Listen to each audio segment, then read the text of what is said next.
This week on Stubborn Grit. His wife and he are building a house together. Sweat equity. It's like a marriage workshop. Build the dream. How hard can it be? How long will it take? They don't have a clue. They're doing it themselves. Ignorance is bliss. Will they survive? Will their teenagers thrive? What's wrong with you people? Are they crazy? Maybe. Dream big. Don't quit. Stubborn Grit. We're still trying to finalize all the framing materials that we're going to need and how best to order everything for a fair price, including delivery. In the meantime, we're doing everything we can around the build site to get ready. We've already regraded around the building several times and finally dug one of the most important ditches on the uphill side. This is the front of the building, on the 16-foot high wall just outside the two sets of double doors, close to all the rock outcrops. We're needing to dig fairly close to the foundation to catch the water and move it away.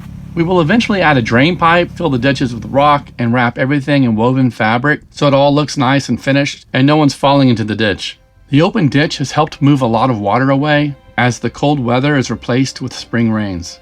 Our goal is to try to keep everything around the build site well drained to avoid all the mud while we build. Meanwhile, we've been buried in research, trying to finalize all the material lists for framing, but today our eldest daughter is home from college to help out. So I need to line this with our road fabric and fill it with rock.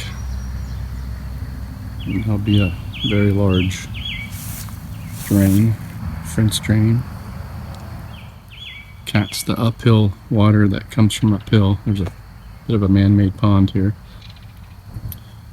This is really only maybe 2 feet down. Current drain might need to be 3-ish or so feet. Another rock that's here. We decided not to dig this up. Here come the goats. Someone let the goats out. They're excited to come this way.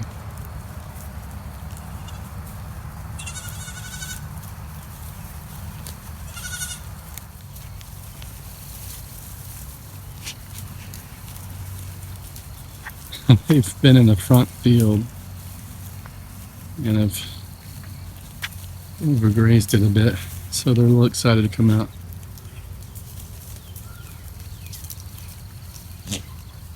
They have not been out here in a while, so it's fairly overgrown.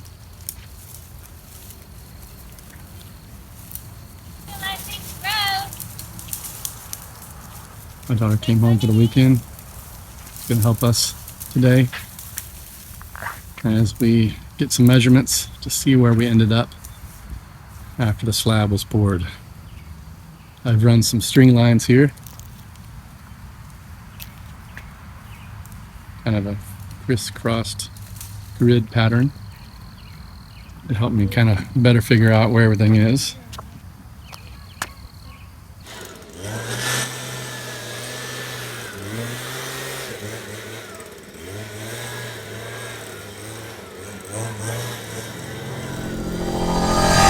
Double checking and taking note of our foundation slab elevations and the post bracket bottom plates in relation to each other. This should help us finalize our timber order based on the post heights needed. We can easily cut the posts shorter, but it's difficult to make them taller.